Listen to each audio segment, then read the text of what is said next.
Refractive index of a glass. So ಇದರಲ್ಲಿ principal ಒಂದು ಫಾರ್ಮುಲಾದಲ್ಲಿ ಎರಡು ಪಾರ್ಟ್ ಇವೆ. ಸೊ ಒಂದು ಪಾರ್ಟ್ ಬಂತು ಇದು ರಿಫ್ಲೆಕ್ಟಿವ್ ಇಂಡೆಕ್ಸಿಗೆ ಸಂಬಂಧಪಟ್ಟದ್ದು, ಇನ್ನೊಂದು ಟ್ರಾವೆಲಿಂಗ್ ಮೈಕ್ರೋಸ್ಕೋಪ್ನ ರೀಡಿಂಗಿಗೆ ಸಂಬಂಧಪಟ್ಟದ್ದು. ಸೊ ಇಲ್ಲಿ ನಾವು ನೋಡ್ಬೋದು ray diagram, observations and tabular column. So ಇಲ್ಲಿ ಅಬ್ಸರ್ವೇಷನಲ್ಲಿ ನಾವು ನೋಡ್ಬೋದು value of 1 MSD S = centimetre ಅಂತ ಕೊಟ್ಟಿದ್ದಾರೆ. ಸೊ ಹಾಗಂದರೆ ಏನು? ಸೊ ಇದು ನಮ್ಮದು ಟ್ರಾವೆಲಿಂಗ್ ಮೈಕ್ರೋಸ್ಕೋಪಿಂದು ಒಂದು ಸ್ಕೇಲ್ ಪಿಕ್ಚರ್. ಸೊ ಇದರೊಳಗಡೆ ನೀವು ಅಬ್ಸರ್ವ್ ಮಾಡ್ಬೋದು 1 MSD ಅಂದರೆ ಮೇನ್ ಸ್ಕೇಲ್ ಡಿವಿಷನ್ದಲ್ಲಿರ್ತಕ್ಕಂಥ ಒಂದು ಸಣ್ಣ ಡಿವಿಷನ್, ಸ್ಮಾಲೆಸ್ಟ್ ಡಿವಿಷನ್ ಎಷ್ಟಿದೆ ಅಂತಂದರೆ ಇದು ನಮ್ಮ ನಾರ್ಮಲ್ ಸ್ಕೇಲ್ ಇದ್ದಂಗೆ ಇದೆ, 0 to 1 ಸೆಂಟಿಮೀಟ್ರ್ ಇದೆ. ಬಟ್ ಇದರಲ್ಲಿ ಡಿವಿಷನ್ಸ್ ನೋಡಿದಾಗ ನಮ್ಮದು ನಾರ್ಮಲ್ ಸ್ಕೇಲಲ್ಲಿ 10 ಡಿವಿಷನ್ಸ್ ಬರ್ತವೆ, ಇಲ್ಲಿ 20 ಡಿವಿಷನ್ಸ್ ಬರ್ತವೆ. ಸೊ ನಾವು ಈ MSDನ ನಾವೇನಂತ ಬರಿಬೋದು ಅಂತಂದರೆ ಸಿಂಪಲಾಗಿ 1 centimetre is divided by 20 divisions. So 0.05 centimetre ಆಗುತ್ತೆ. S = ಎಷ್ಟಾಗುತ್ತೆ ಅಂತ ನೋಡಿದ್ರೆ 0.05. ನಾವು ಇದನ್ನು ಕ್ಯಾಲ್ಕುಲೇಟ್ ಮಾಡಿನೂ ನೋಡ್ಬೋದು ಬೇಕಿದ್ರೆ. 1/20 ಅಂತ ಮಾಡಿದಾಗ ನಮಗೆ smallest division on main scale ಅಂದರೆ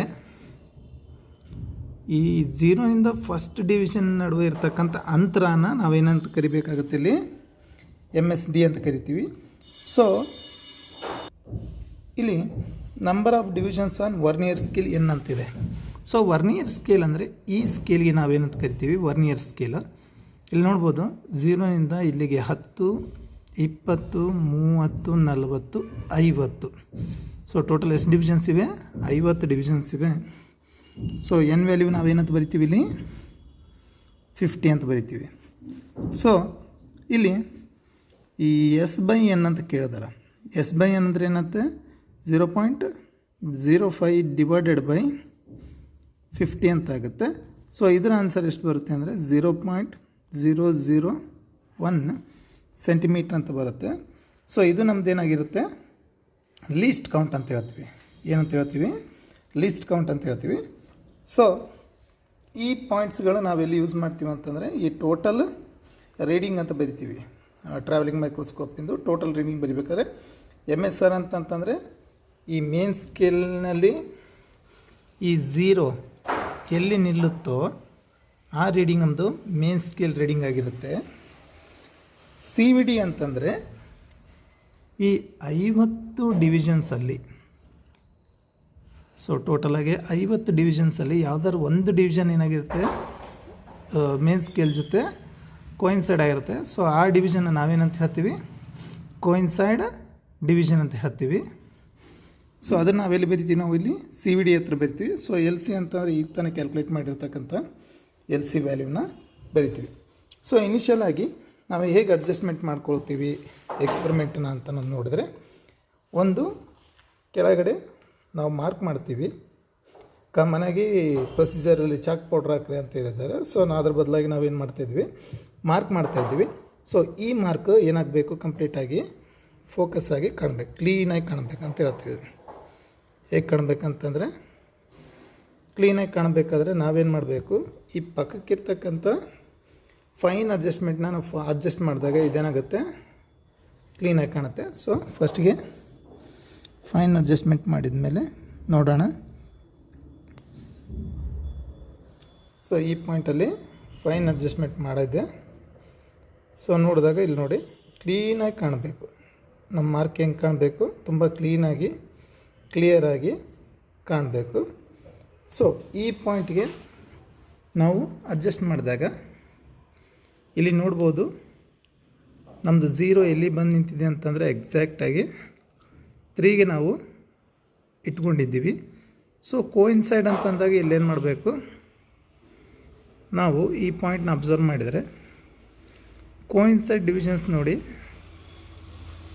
4 ಹತ್ರ ಇರೋಂಥದ್ದು, ಎಸ್ಪೆಷಲಿ ಯಾವ ಇದು 4 ಹತ್ರ ಇರೋಂಥದ್ದು ತುಂಬ ಫೈನಾಗಿ 5ರದ್ದು ಕೆಳಗಡೆ ಲೈನು, ಈ ಕಡೆದು 4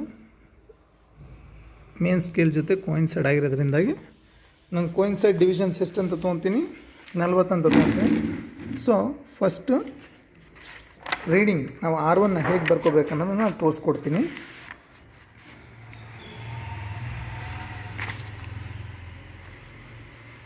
so trial number 1 R1. So R1 ವ್ಯಾಲ್ಯೂನ ನಾನು ಹೇಗೆ ಬರಿತೀನಿ, MSR plus CVD into LC. So MSR ಎಷ್ಟು ಬಂದಿತ್ತು, ನಂದು 3 ಬಂದಿತ್ತು. ಸೊ CVD ಎಷ್ಟು ಅಂತ ನೋಡಿದ್ವಿ ನಾವು, 40 ನೋಡಿದ್ವಿ. So our least count is 0.001. So ಈ ಪಾಯಿಂಟ್ನ ಮಲ್ಟಿಪ್ಲೈ ಮಾಡಿದರೆ ನಮ್ಗೆ ಆನ್ಸರ್ ಏನಂತ ಬರುತ್ತೆ, 3. ಈ ಸೆಗ್ಮೆಂಟ್ನ ನಾವು ಮಲ್ಟಿಪ್ಲೈ ಮಾಡಿದರೆ 0.040 ಬರುತ್ತೆ. ಸೊ ಟೋಟಲ್ ರೀಡಿಂಗ್ ಏನಾಗುತ್ತೆ, 3.040 ಸೆಂಟಿಮೀಟ್ರ್ ಆಗುತ್ತೆ. ಇದು ನಮ್ಮದು R1 ರೀಡಿಂಗ್ ಆಯ್ತಿದು. ಏನಾಯ್ತಿದು, R1 reading. ಈ ರೀಡಿಂಗ್ನ ನಾವೆಲ್ಲಿ ಎಂಟ್ರಿ ಮಾಡ್ತೀವಿ, ಇಲ್ಲಿ ಎಂಟ್ರಿ ಮಾಡ್ತೀವಿ. ಪ್ರತಿಯೊಂದು ಎಕ್ಸ್ಪೆರಿಮೆಂಟಿಂದ ಪ್ರತಿಯೊಂದು ಪಾಯಿಂಟನ್ನು ಕ್ಲೀನಾಗಿ ಕ್ಯಾಲ್ಕುಲೇಟ್ ಮಾಡಿ ಎಂಟ್ರಿ ಮಾಡಲೇಬೇಕು. ಸೊ ಇದು ನಮ್ಮದು ಫಸ್ಟ್ ರೀಡಿಂಗ್. ಸೊ ಸೆಕೆಂಡ್ ರೀಡಿಂಗಿಗೆ ಏನು ಮಾಡ್ತೀವಿ, ಇದು ನಮ್ಮದು ಗ್ಲಾಸ್ ಲ್ಯಾಬ್. ಈ ಗ್ಲಾಸ್ ಲ್ಯಾಬ್ನ ಪ್ಲೇಸ್ ಮಾಡಿದ ಕೂಡಲೇ ಮತ್ತೆ ನಮ್ಮದು ಪಾಯಿಂಟ್ ಏನಾಗುತ್ತೆ, ಸ್ವಲ್ಪ ಬ್ಲರ್ ಆಗುತ್ತೆ. ಸೊ ಈ ಬ್ಲರ್ ಆಗಿರತ್ತಂತ ಕೆಳಗಿನ ಪಾಯಿಂಟ್ನ ಕ್ಲಿಯರ್ ಕಾಣೋವರೆಗೂ ಈ ಥ್ರೆಡನ್ನು ನಾವೇನು ಮಾಡ್ತೀವಿ,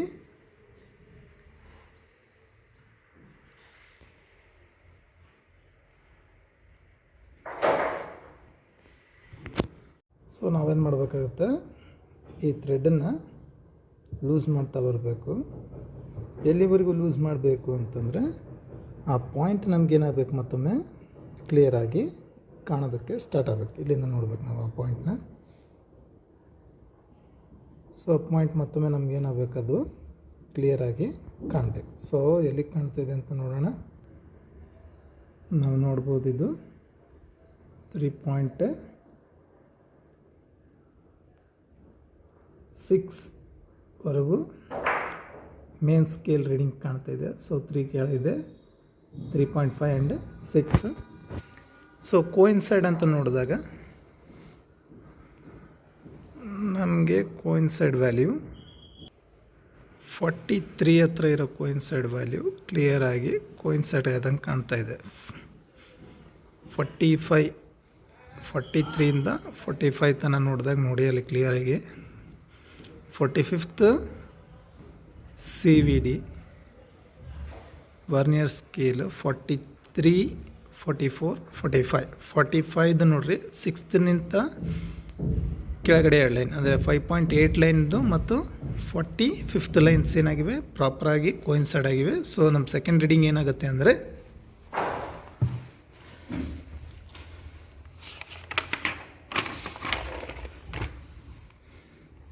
ಸೊ ನಾವು R2 ರೀಡಿಂಗ್ ಏನಂತ ಬರಿತೀವಿ, MSR plus CVD into LC 3.6 plus 45 into 0.001. So ಇದನ್ನು ನಾವು ಮಲ್ಟಿಪ್ಲೈ ಮಾಡಿ ಬರೆದ್ರೆ 0.045. ಸೊ ಟೋಟಲ್ ರೀಡಿಂಗ್ ಆಗುತ್ತೆ 3.645 ಸೆಂಟಿಮೀಟರ್. ಸೊ ಇದು ನಮ್ಮದೇನಾಗುತ್ತೆ R2 ರೀಡಿಂಗ್. ಸೊ ಇದನ್ನು ನಾವೆಲ್ಲಿ ಎಂಟ್ರಿ ಮಾಡ್ತೀವಿ, ಇಲ್ಲಿ ಎಂಟ್ರಿ ಮಾಡ್ತೀವಿ. ಏನಂತ ಎಂಟ್ರಿ ಮಾಡ್ತೀವಿ, 3.645. ಸೊ ಇದಾದ ನಂತರ ನಮ್ಮದು ಥರ್ಡ್ ರೀಡಿಂಗಿಗೆ ಏನು ಮಾಡ್ತೀವಿ, ಈ ಗ್ಲಾಸ್ ಸ್ಲ್ಯಾಬಿನ ಮೇಲೆ ಮಾರ್ಕ್ ಮಾಡಿರ್ತಕ್ಕಂಥ ಪಾಯಿಂಟನ್ನು ನಾವು ಇದ್ರ ಕೆಳಗಡೆ ಪ್ಲೇಸ್ ಮಾಡ್ತೀವಿ. ಓಕೆ, ಸೊ ನೋಡ್ಬೋದು ಕೆಳಗಡೆ ಇರೋ ಬ್ಲೂ ಪಾಯಿಂಟಲ್ಲಿ ಕಾಣ್ತಾ ಇದೆ. ಬಟ್ ಪಾಯಿಂಟ್ ಏನಿದೆ ಅಂದರೆ ತುಂಬ ಬ್ಲರ್ ಆಗಿದೆ. ಸೊ ಈ ಪಾಯಿಂಟ್ ಏನಾಗಬೇಕು, ನಮಗೆ ಕ್ಲಿಯರಾಗಿ ಕಾಣೋವರೆಗೂ ಮತ್ತೆ ನಾವೇನು ಮಾಡಬೇಕು, ಈ ಥ್ರೆಡನ್ನು ಲೂಸ್ ಮಾಡ್ತಾ ಹೋಗಬೇಕು. ಸೊ ಲೂಸ್ ಮಾಡಿ ನೋಡೋಣ ಕ್ಲಿಯರ್ ಆಗೋವರೆಗೂ.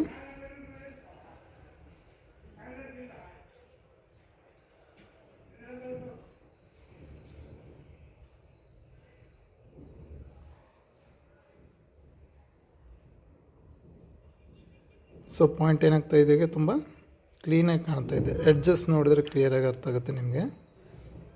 ಸೊ ಪಾಯಿಂಟ್ ಏನಾಗ್ತಾ ಇದೆ, ತುಂಬ ಕ್ಲಿಯರಾಗಿ ಕಾಣಬೇಕು ನಮಗೆ.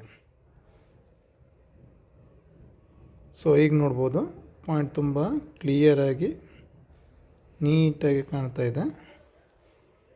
ಸೊ ಈಗ ನೋಡೋಣ ಯಾವ ಪಾಯಿಂಟಿಗೆ ಕ್ಲಿಯರಾಗಿ ಕಾಣ್ತಾ ಇದೆ ಅನ್ನೋದು. ಸೊ ಇಲ್ಲಿ ನಾವು ನೋಡ್ಬೋದು 5 ಕೆಳಗಡೆ 2 ಡಿವಿಷನ್ಸ್ ಹತ್ರ ಬಂದಿದೆ. ಸೊ 4.8. ಸೊ ಕೋಯಿನ್ಸೈಡ್ ವ್ಯಾಲ್ಯೂ ನೋಡಿದರೆ ಕೋಯಿನ್ಸೈಡ್ ಬಂದುಬಿಟ್ಟು ನಮಗೆ 35th ಡಿವಿಷನ್ 33rd ಡಿವಿಷನಿಂದ ನೋಡ್ಬೋದು. 34th is the neatly aligned coincide value. ಯಾಕಂದರೆ ಇದರಲ್ಲಿ 2 to 3 ಲೈನ್ ಪ್ರಾಪರಾಗಿ ಕೋಯಿನ್ಸೈಡ್ ಆದಂಗೆ ಕಾಣುತ್ತೆ. ಬಟ್ 35th ಲೈನ್ ಏನಿದೆ ಒಂದು ಪ್ರಾಪರ್ ವೇಯಲ್ಲಿ 33, 34, 35. ಸೊ ನಾವೇನು ಮಾಡೋಣ, 34ನ ತೊಗೊಳ್ಳೋಣ. ಸೊ ಕೋಯಿನ್ಸೈಡ್ ಡಿವಿಷನ್ ಇರೋದನ್ನು ತೊಗೊಳ್ಳೋಣ 33. ಸೊ ಇಲ್ಲಿ ನೀವು ನೋಡ್ಬೋದು, ನಾನು ಪೆನ್ನಿಂದ ತೋರಿಸ್ತೀನಿ. ಇದು 35th ನೋಡಿರಿ, ಮೇನ್ ಸ್ಕೇಲ್ ಜೊತೆ ತುಂಬ ಪ್ರಾಪರಾಗಿ ಅಲೈನ್ ಕಾಣುತ್ತಿದ್ದು. ಇದು ನೋಡಿ ಕ್ಲೀನಾಗಿ ಅಲೈನ್ ಆದಂಗೆ ಕಾಣ್ತದಲ್ಲ, ಈ ಡಿವಿಷನ್ನೇ ನಾವೇನಂತ ಹೇಳ್ತೀವಿ, ಕೋಯಿನ್ಸೈಡ್ ವರ್ನಿಯರ್ ಡಿವಿಷನ್ ಅಂತ ಹೇಳ್ತೀವಿ. ಸೊ ಇದನ್ನು ನಾವು 33 ಅಂತ ತಗೊಳ್ಳೋಣ. ಸೊ ಹಾಗಾದರೆ ನಮ್ಮದು R3 ವ್ಯಾಲ್ಯೂ ಏನಾಗುತ್ತೆ, ಟೋಟಲ್ ರೀಡಿಂಗ್ ಮಾಡಿ ಬರೆದಾಗ. So R3 is equal to MSR plus CVD into LC. So MSR ಬಂತು 4.8 ಇತ್ತು, CVD ಬಂತು 33 ಇಂಟು 0.001. ಸೊ 4.8 ಪ್ಲಸ್ ಇದನ್ನು ಮಲ್ಟಿಪ್ಲೈ ಮಾಡಿದರೆ 0.038.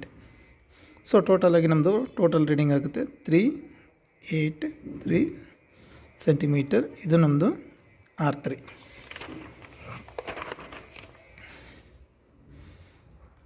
.838.